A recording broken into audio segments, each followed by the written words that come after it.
സോമനാഥം ആക്രമിച്ചു. സോമനാഥം ഗസ്നി ആക്രമിച്ചിട്ടുണ്ട് എന്നുള്ളതിൽ സംശയമൊന്നുമില്ല. ഗസ്നി സോമനാഥം മാത്രമല്ല ആക്രമിച്ചത്, സോമനാഥത്തെ കൂടാതെ അദ്ദേഹം ഉത്തരേന്ത്യയിലെ പല പല ക്ഷേത്രങ്ങൾ പല ഘട്ടങ്ങളിലായിട്ട് വന്നു. 13 തവണയോ മറ്റോ അദ്ദേഹം അഫ്ഗാനിൽ നിന്ന് ഇവിടേക്ക് പടയോട്ടം നടത്തി എന്നാണ് പറയുന്നത്.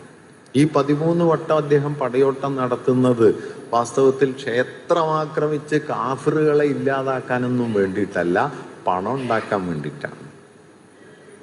പണം ഉണ്ടാക്കാൻ വേണ്ടി. കാരണം മധ്യകാല ഇന്ത്യയിലെ ക്ഷേത്രങ്ങൾ എന്ന് പറയുന്നത് അധികാരത്തിൻ്റെയും ഭക്തിയുടെയും മതത്തിൻ്റെയും കേന്ദ്രങ്ങൾ എന്നതിനേക്കാളൊക്കെ സമ്പത്തിൻ്റെ കേന്ദ്രങ്ങളാണ്. അതുകൊണ്ട് സമ്പത്തിന് വേണ്ടിയല്ല എല്ലാ പടവാച്ചിലുകളും ക്ഷേത്രത്തിൽ എത്തുമായിരുന്നു.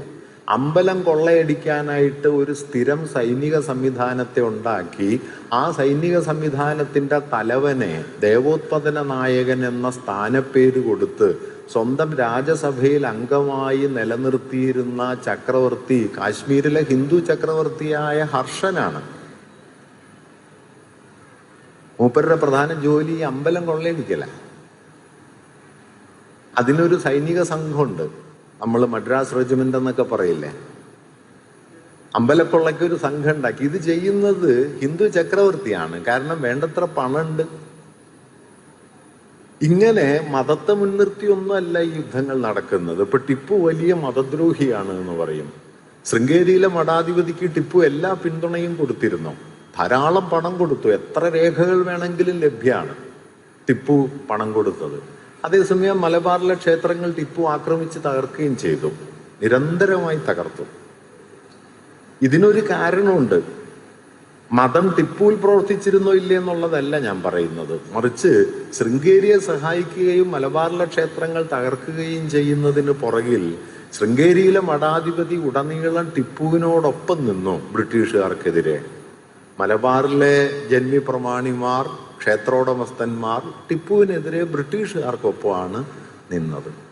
ഈ വസ്തുതയെ മറച്ചു വച്ചിട്ട് നമ്മൾ ടിപ്പു ക്ഷേത്രാക്രമണകാരിയാണ് എന്ന് പ്രചരിപ്പിച്ചു. എത്ര കൊടിയ വിദ്വേഷമാണ് വാസ്തവത്തിൽ ടിപ്പുവിനെ മുൻനിർത്തി ഈ രാജ്യത്തെ ജനങ്ങളുടെ മനസ്സിൽ പാകിയിട്ടുള്ളത്. വാസ്തവത്തിൽ ഇന്ത്യയുടെ ആധുനികതയുടെ ആദ്യത്തെ അവതാരകന്മാരിൽ ഒരാൾ ടിപ്പുവാണ്. ഭൂമിക്ക് കരം പിരിക്കാൻ തുടങ്ങി, ആധുനികമായ ഗതാഗത സൗകര്യങ്ങൾ ഉണ്ടാക്കി, ഈ ചുരങ്ങളൊക്കെ വെട്ടിത്തെളിച്ച് യാത്രായോഗ്യമാക്കി, വലിയ സാങ്കേതിക വിദ്യാ വികാസത്തിന് വേണ്ട ശ്രമം നടത്തി.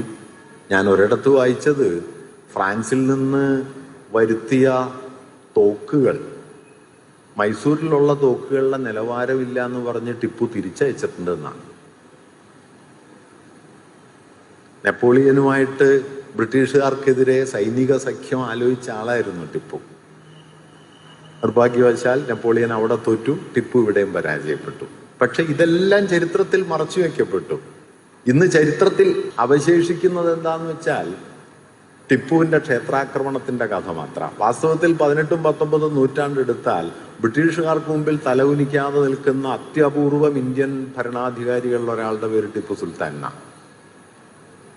നമ്മൾ ഈ കൊണ്ടാടുന്ന പഴശ്ശിരാജ ഉണ്ടല്ലോ, ഞാൻ അദ്ദേഹത്തെ കുറ്റം പറയല്ല, അദ്ദേഹം ധീരമായി പോരാടി. പക്ഷെ ആദ്യം കമ്പനിയുടെ കൂടെ ആയിരുന്നു, ബ്രിട്ടീഷുകാർക്കെതിരെ ആയിരുന്നില്ല പഴശ്ശിയുടെ യുദ്ധം.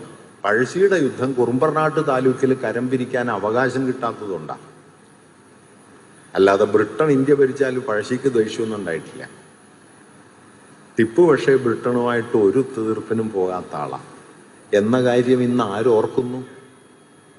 പഴശ്ശി ബ്രിട്ടീഷുകാരുടെ കൂടെയായിരുന്നു എന്നുള്ള കാര്യം ആരോർക്കുന്നു? മഹാഭാരതത്തിന് ആദ്യം വിവർത്തനം വന്നത് പേർഷ്യൻ ഭാഷയിലാണ്, അക്ബറാണ് കൊണ്ടുവന്നത്. അത് സമ്പൂർണ്ണ വിവർത്തനമാണ്. 1,00,000 ശ്ലോകങ്ങളെ 1,00,000 ശ്ലോകങ്ങളായി തന്നെ നിലനിർത്തി അത് വിവർത്തനം ചെയ്തു എന്നുള്ള കാര്യം ആരോർക്കുന്നു? ഈ മറവിയുടെ പേരാണ് വർഗീയതയുടെ പ്രത്യയശാസ്ത്രം.